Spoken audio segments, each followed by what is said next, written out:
सभी मित्रों को, सभी दर्शकों को नमस्कार।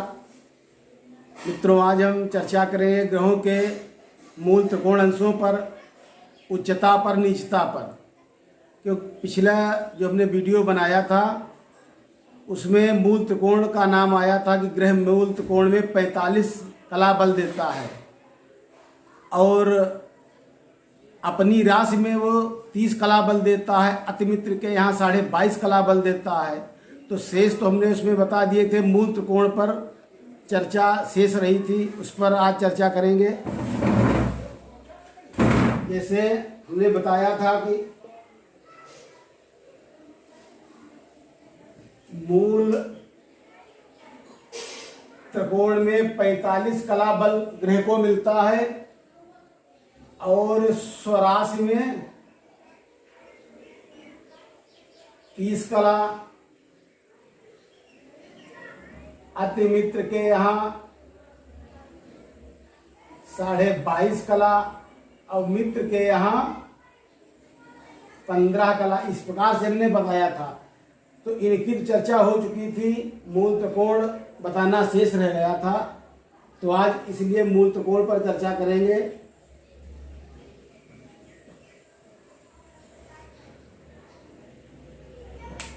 तो देखिए, ये 7 ग्रह है: सूर्य, चंद्रमा, मंगल, बुध, गुरु, शुक्र, शनि। अब ये सभी क्रमशः सूर्य मेष में उच्च का होता है, तुला में नीच का होता है, चंद्रमा वृष में उच्च का होता है, वृश्चिक में नीच का होता है,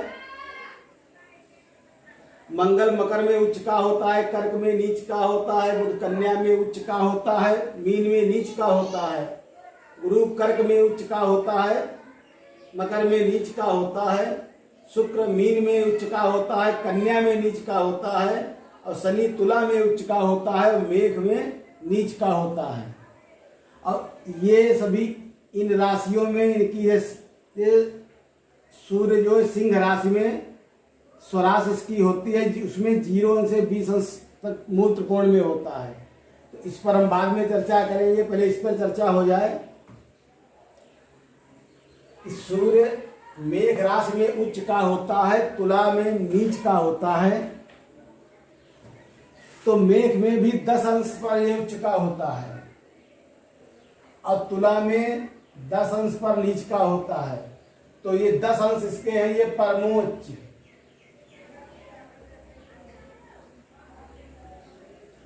परमोच्च कहे जाएंगे। ये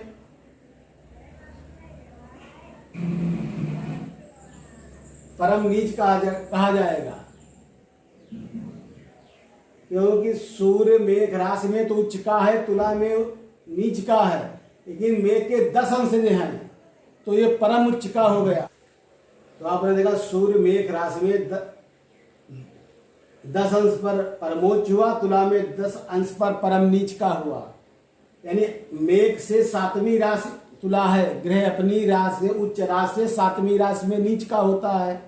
या दूसरे रूप से आप समझिए कि उच्च राशि में आप 6 राशियां जोड़ देंगे, नीच राशि हो जाएगी। जैसे सूर्य 0 राशि 10 अंश पर सूर्य उच्च का होता है, इसमें आप 6 राशि जोड़ देंगे, 6 राशि आप जोड़ देंगे तो 6 राशि 10 अंश, तो ये परम नीच का हो जाएगा, तुला का हो जाएगा। तो इस प्रकार से ग्रह अपने 7वीं राशि में नीच के होते हैं। इस प्रकार से कोई भी ग्रह अपने उच्च राशि से 7वीं राशि में नीच के हो जाते हैं और जिन अंशों पर वो उच्च के होते हैं उतने अंशों पर ही नीच के होते हैं। ये चंद्रमा 3 अंशों पर ये उच्च का होगा तो वृश्चिक के 3 अंशों पर नीच का हो जाएगा, मकर के 28 अंशों पर मंगल उच्च का होगा तो कर्क के 28 अंशों पर ये नीच का हो जाएगा, बुध कन्या के 15 अंशों पर ये उच्च का होगा तो मीन के 15 अंशों पर नीच का हो जाएगा,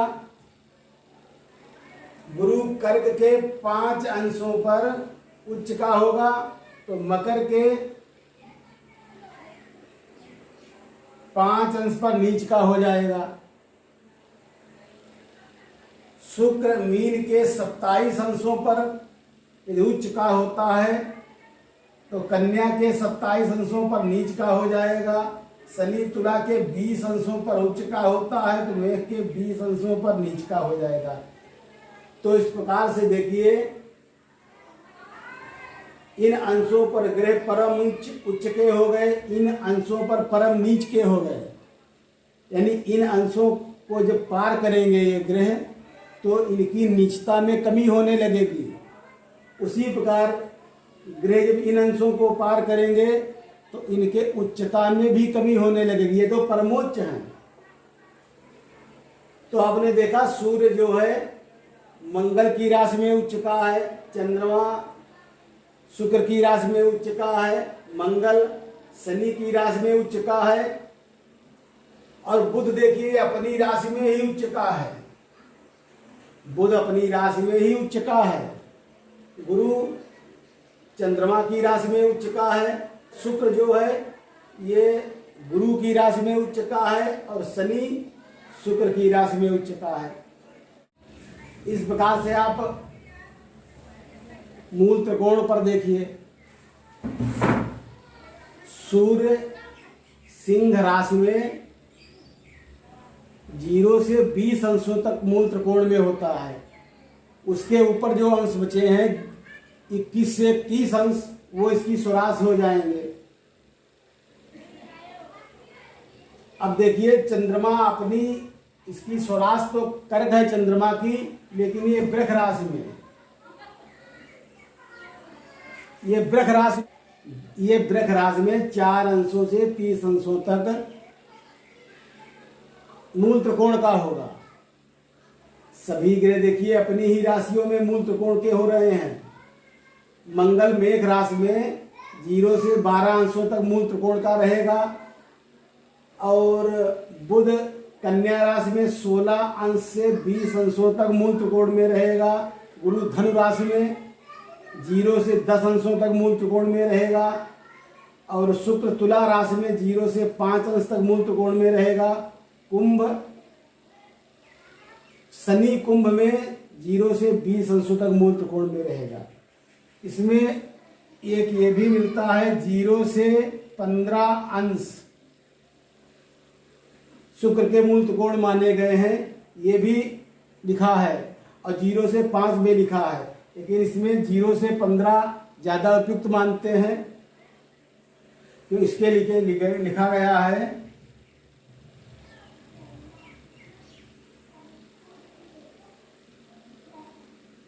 शुक्रस्य तु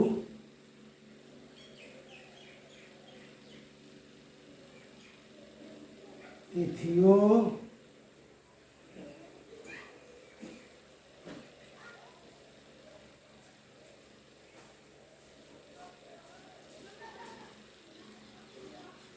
शुक्र से तु तिथियो शास्त्र त्रिकोणम, त्रिकोण मिलता है। त्रिकोणम इसलिए क्योंकि त्रिकोणम कहीं कहीं मिलता है, कहीं कहीं त्रिकोण ध भी मिला है। अपरे स्वराशिस्थ, इसके ऊपर स्वराशि हो जाता है, तो तिथियां 15 होती हैं।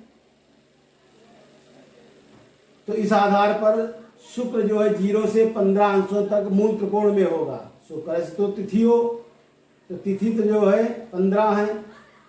तो इस प्रकार से कहा जाता है, 2 प्रकार से हमने बता दिया।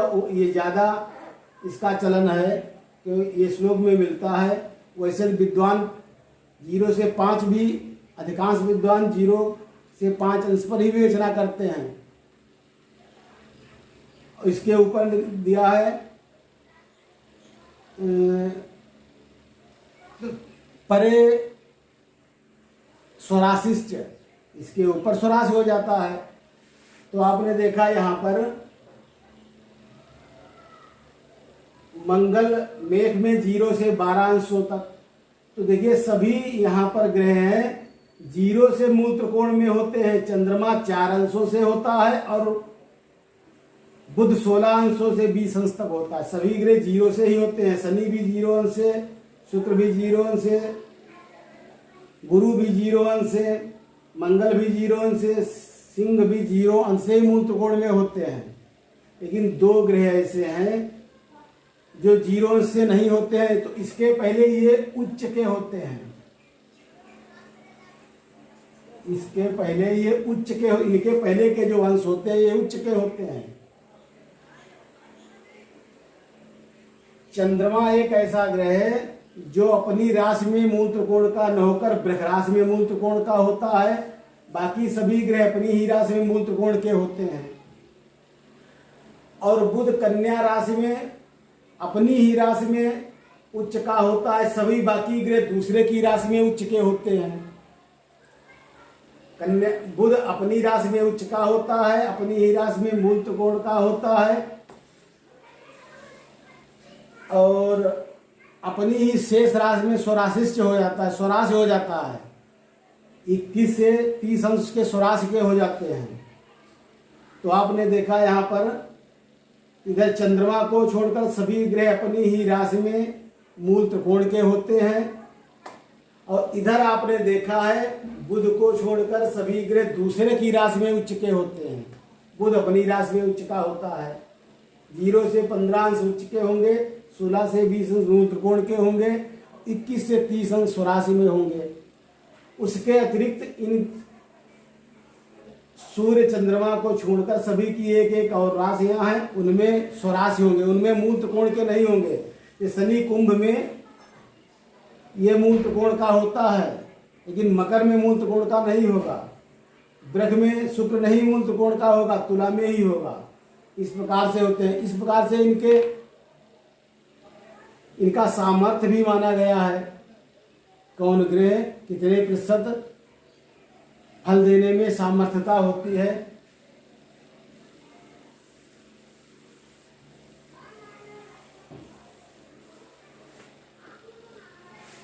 तो देखिए यहाँ पे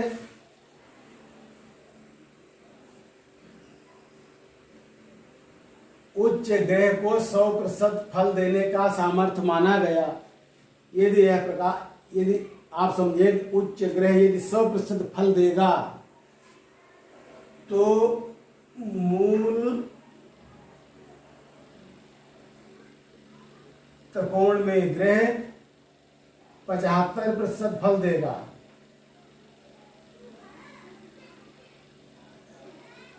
और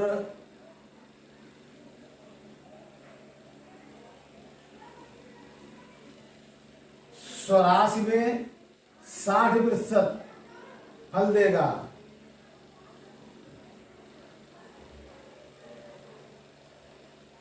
अति मित्र की राशि में 50% फल देगा।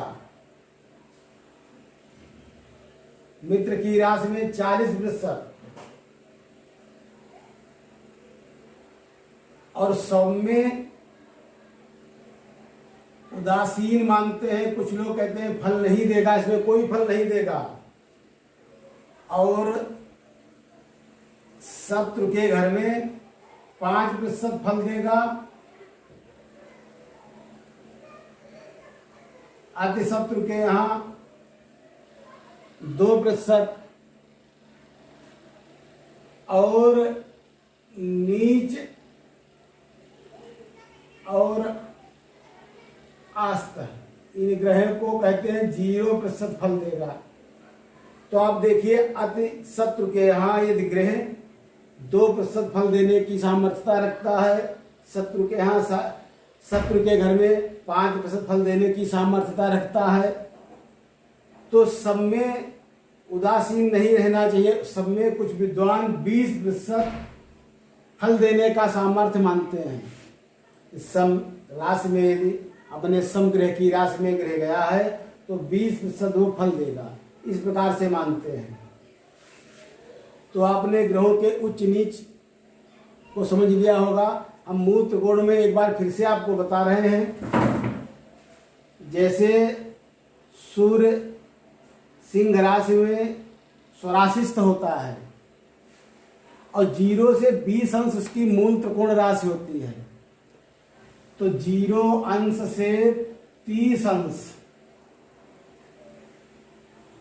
ये इसकी स्वराशि हो गई। इसी में 0 से 20 अंश ये मूल त्रिकोण का हो गया। जिस प्रकार से मानिए आपका पूरा घर है, अपने घर में एक रूम आपको बहुत पसंद है, या एक रूम से आप कोई वर्क करते हैं, या सुरक्षा की दृष्टि से या किसी प्रकार से बहुत रूप में आप देख सकते हैं, वो एक रूम आपको विशेषतया पसंद है, उसमें आपके पास ज़्यादा सामर्थ्यता है काम करने की, घर को देखने की, रहने के हिसाब से। उसी प्रकार से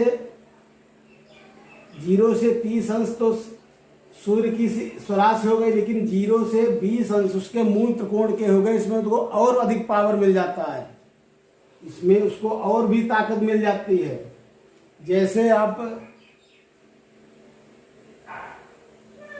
समझिए 4 अंश 12 कला और 15 विकला, जब 4 राशि, अंश नहीं राशि, 4 राशि 12 अंश 15 कला में यदि सूर्य है, 4 राशि 12 अंश, तो ये सिंह का हुआ जा करके, तो ये मूल त्रिकोण में हो गया कि 0 से 20 अंश के मध्य हो गए 12 अंश हैं। 4 राशि 12 अंशों में सूर्य है, तो ये 0 से 20 अंशों के मध्य है 12 अंश, तो ये मूल त्रिकोण का हो गया।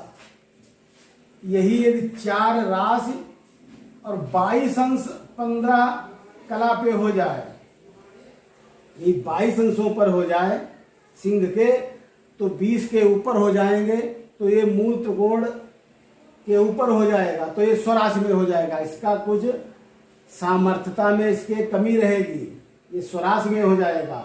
उसी प्रकार से मेष में आप देख लीजिए 0 से 12,